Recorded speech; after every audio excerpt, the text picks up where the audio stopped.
Papa Emeka, is that why Emeka asked you, Daddy, please, what is Kana? And he said, my son. Kana is the short form for Canada. Hey, bro. Hello, wonderful people, and welcome to another episode of Let's Talk About It, brought to you by Farm Entertainment. I am your host, Alali Faithful. How have you been since our last episode?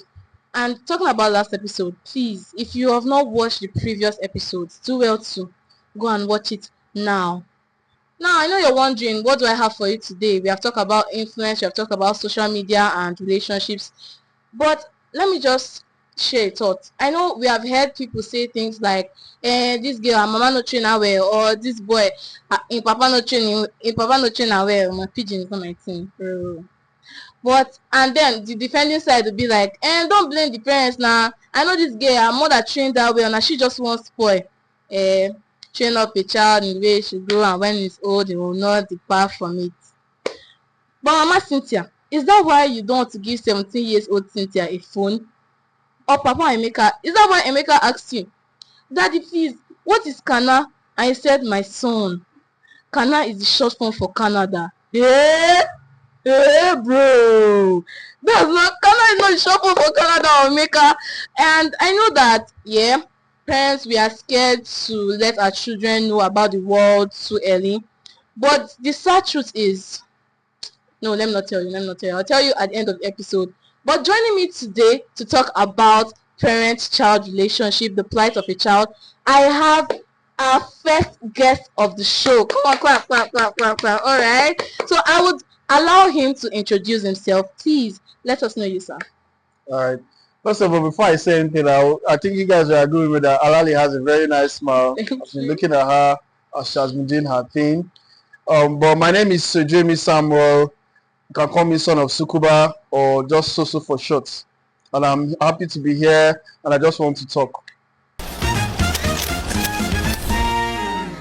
Okay, in the topic about who should understand who, I think both of them should understand each other. But it comes from different times. Initially, like I said, your parents are like mini gods. So they're like the first people life introduces you to. They're the first set of people that are responsible for you. So naturally, you as a child, you have a responsibility to understand what your dad, your mom, your parents, they demand of you, what they expect you to be. They tend to like groom you in a certain manner. So you have to, as a child, understand your parents first.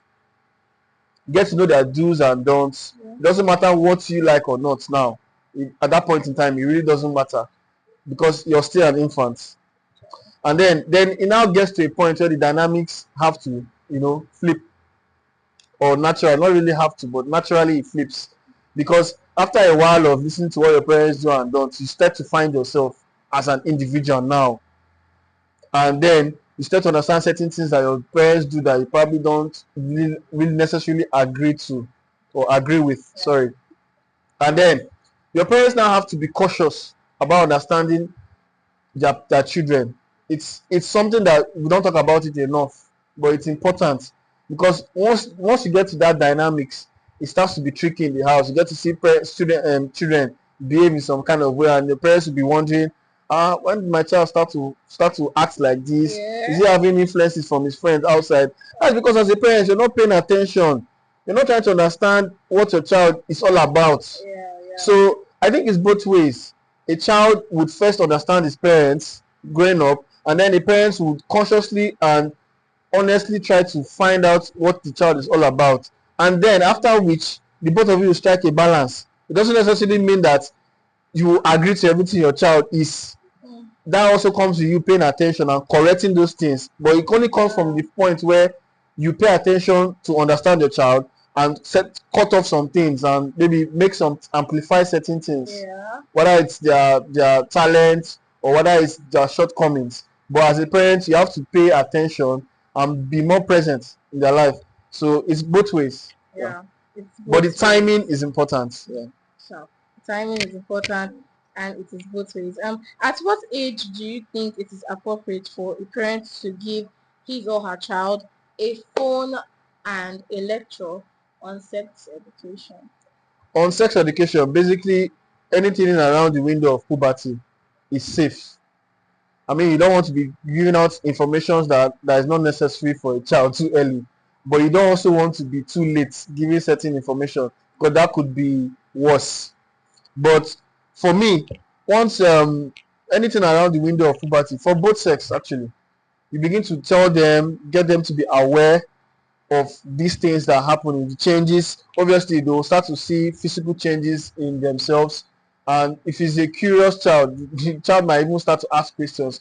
But I feel like this is where, as a parent, you need to come in and start to, tell them about things. Okay, hey, if you do this thing because you're scared to see this in your body, this could happen to you. So you shouldn't allow certain things to be happening. You should be more aware of how you behave around people, how you carry yourself, and you should be more aware of the things you can do at certain times. Just basically have like a clear view or at least a primary level of education about sex, but you don't have to really delve into it to get them to start to practice and all of those things. But it's good within the window of puberty to start to introduce sex education. And this is something that is very important, it's key, because we'll just think like, no, no, no. Tell them they're not comfortable conversations. You need to have this conversation with them so that they will be carried. And then for the phone aspect, it's relative. For me, you could come from a background where you can have a phone even when you're in the stomach. I will not now come and be the one to tell you when you should Yeah, buy a phone yeah, for your child or not. But you could also come from a background where you until you blow, you can't even have phone because the parents can't do that for you. yeah. And the same thing with the values of your parents too. They might not see it as necessary to get you a phone. But I think a child should start to have a phone when there's a need for it. At least you should give a child a phone when there's a need for the child to have a phone. It could be just for the purpose of communicating with the child. It could be for maybe the kind of life the child wants to live. Maybe the child is into tech. I want to introduce stuff that the child can use to get into tech real quick Mm. so that the child can start to brush up on time.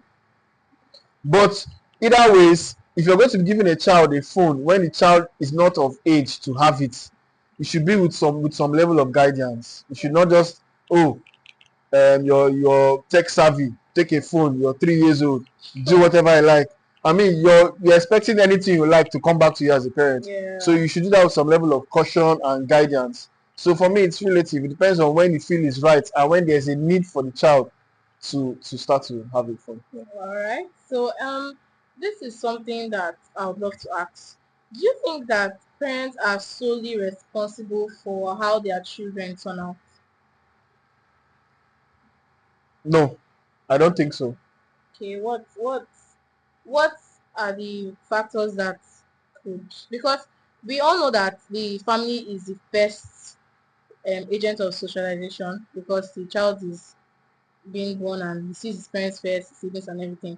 So what else could influence a child to be or turn out the way he or she turned out to be apart from parents? Okay, so just like every other level of education, every other way education works, there's the primary, there's the secondary, and there's the tertiary. Maybe it could even be more. But the primary one is where your parents, family, train up your child in the way you should grow, and when they grow, they'll not depart from it. Kind of converse talk like we say in society. But the secondary one is the society at large. You can only, as a parent, do so much when the child is an infant to the level where the child starts to become an adult. But the child will one day be thrown into the society at large. And the society also, there's also a process of learning in the society that doesn't necessarily come from your parents directly. So the parents is not solely responsible for how the child turns out, but at the early stage, which is the primary stage, and which is a very critical time in a child's life, the parent has a say, and that's where you should focus more on. Where do I want to take my child to in terms of their beliefs, their values, how they see the society, and how they react to it. And then there's, even after the society, society is a larger sense, but in the society there's influence in amongst the people you meet, the kind of environments you go to, that are not necessarily controlled by your parents again. Yeah. So I don't think it would be fair to say the parents are solely responsible for what a child is, but they have an important role to play. Yeah, I think I like the fact that he said that the primary stage is a very critical stage. Please, we should take note that that childhood stage, I think anything that is learnt in that space of maybe a year to 5 year old is very important in influencing who your child turns out to be. Thank you very much, Soso, for joining us on today's episode. We are very happy to have you today. Please, let's tell Mr. Soso thank you. Thank you, sir, for joining us. It was a wonderful time. Thank you very much, Alali. It was a good time talking with you. Thank you, sir. That was a very wonderful session we had with Mr. Soso. Very beautiful line of thought that he shared with us today. I'm very sure that you loved his opinion. Now, about the secret I said I was going to review. Parents, come close. At the end of the day, your children get to know what you're trying to hide from them. Yes, I'm sorry, what they actually do. And sometimes they use this knowledge for bad things that you would not want them to do. So I think, like Soso said, it's an uncomfortable conversation, yeah? But please do have these conversations with your children. Now, I would like to address the insensitivity of some parents. Quick question for you. Do you know that your children have something called mood swings? Yes, yes, yes. Let's all calm down. Chill. Mama Cynthia, I know. God forbid. God did not give you a child that has mood swing. Mood swing is not a disease, ma. Calm down. Cynthia is fine. She does not have sickle cell. It's just mood swings. It comes from different reasons. It can be from stress, from schoolwork, whatever. Because young people these days, recently, we are trying to make mommy and daddy proud. So the whole stress tends to change our moods from time to time, thinking of how we'll get our aids, thinking of how we'll get our cash and everything, how we'll take care of you in the nearest future. So at some point we get stressed and our mood changes. And another factor that influences mood swings is also puberty. You can see your girl child, sometimes she's just in the room. It mostly even tells on boys. No offense to girls. But when a guy reaches 17, 18, 19, 20, you see how he becomes very sad. Sometimes he says he's very lonely. Yeah, you are there, but at that point in time, you have the responsibility as a parent to check your child and make sure that at that point in their life, they are making the right decisions and not to scold them or shout at them when you see them in these times. Now, let's go over the questions we have for today. What form of parenting do you think is better, dictate or befriend? Alongside that, the comment section is very open.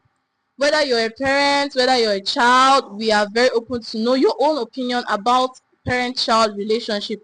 And again, if you know say you no get mind, you dey like me, you no get mind to put your own opinion for comment section. This WhatsApp line is very open for you. You can drop what you think your parents should do better or what you think your child should do better on this WhatsApp line. Thank you very much for joining us today. I am your host, Alali Faithful. This is Let's Talk About It, brought to you by Farm Entertainment. See you next weekend, same time, same place.